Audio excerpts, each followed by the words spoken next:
দেবী দুর্গার আবাহন, আবির্ভাব, মায়ের তৃতীয় দিন। 3 নম্বর দেবী চন্দ্রঘণ্টা।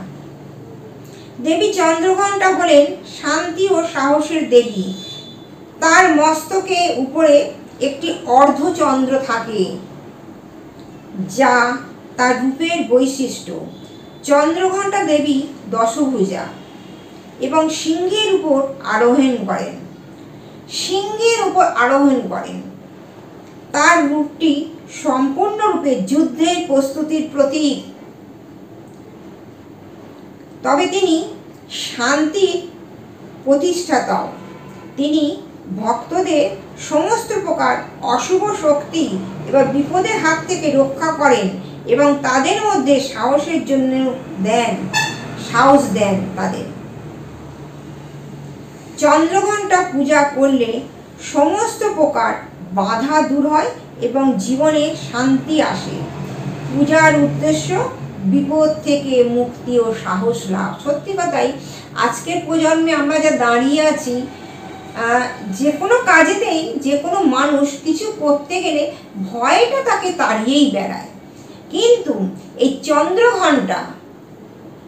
চন্দ্রঘণ্টা দেবী, এনার পুজো করলে ভীষণ সাহস আসে, শক্তি আসে, মনের জোর আসে। বলি না, বিপদে পড়লে ভয় তাড়িয়ে বেড়ায়।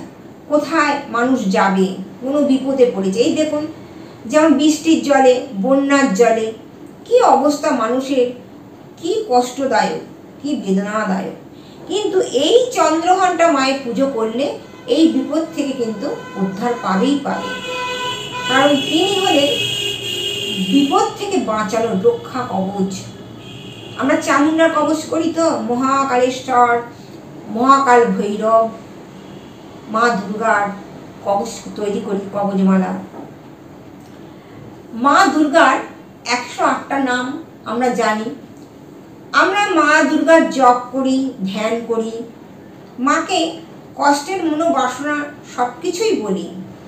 কিন্তু অনেকেই আবার পুজো, জপ, ধ্যান হতেই পারে, বিশ্বাস নেই, অবিশ্বাসের মতো, কাজ হয়নি, করেছি ওই রকম। কিন্তু মনের ভক্তি দিয়ে যে মা দুর্গার চরণ ধরে থাকে, মনের ভক্তি দিয়ে, যে মা তুমি বিপত্তারিণী চণ্ডী মা দুর্গা, তোমার অপর নাম চণ্ডী, তোমার নাম উমা, তাই তুমি শিবানী, তুমি ভবানী, তুমি আদ্যা শক্তি মহামায়া দেবী দুর্গা।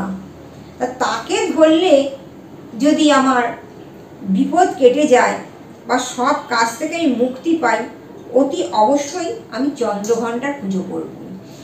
কিন্তু এই নবরাত্রির মধ্যেই, এই 9টি দিনের মধ্যেই আমাদের পুজোটা করতে হবে।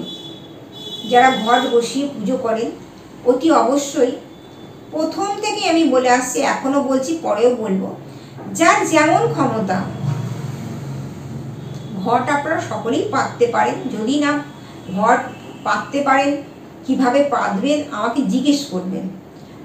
ফল ফুল নৈবেদ্য, আসন, শুদ্ধিকরণ সব কিছু, যাদের দীক্ষা হয়নি, তাহলে কি আমি 9 দিনের মায়ের পুজো করতে পারবো? কেন পারবেন না?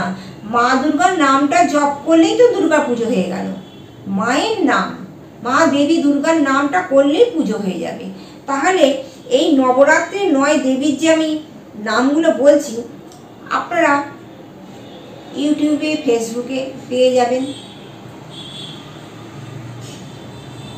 কারণ মানুষকে ভালোবেসে আমরা দেবী দুর্গার পুজো করি, তাই তো?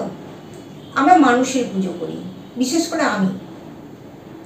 আমি দর্শক ভক্তদের যেমন ভালোবাসি, আমি ঠাকুরের চোখে দেখি, তাদের সন্তানের চোখে দেখি আমি।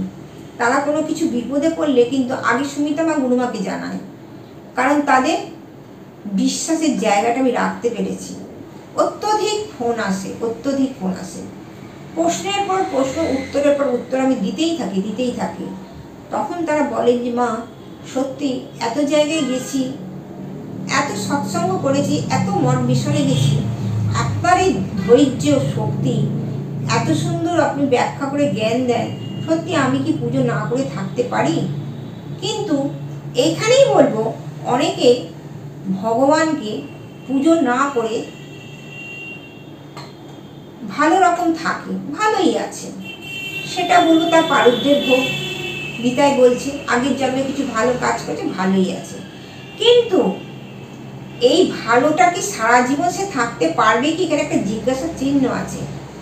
এরকম মানুষ আমায় প্রশ্ন করেছে, মা আগে ভালো ছিলাম, ভগবান দেবতা দীক্ষা কিচ্ছু মানতাম না, করতাম না, আজ আপনার ইউটিউবে ফেসবুকে প্রোগ্রাম দেখে আপনার কাছে এসে দীক্ষা নিতে, দীক্ষা দিয়ে আমাকে সচেতন করে পুজোর জায়গাটা আমায় ধরিয়ে দিন, ঠিক করিয়ে দিন, আমি যেন প্রত্যেক বছর নবরাত্রির পুজো করতে পারি। এরকম মানুষকে আমি প্রত্যেক বছর শিক্ষা দিই। কারণ আমাদের ভগবান ছাড়া এই কলিতে ভগবান ছাড়া কিন্তু আমরা চলতে পারবো না। তাই এই অনুষ্ঠানটা এই পর্যন্ত রাখলাম, পরের অনুষ্ঠানে আবার আসবো, পরে কথা বলবো। আজকের মতো অনুষ্ঠান শেষ করছি। নমস্কার। জয় মা দুর্গা।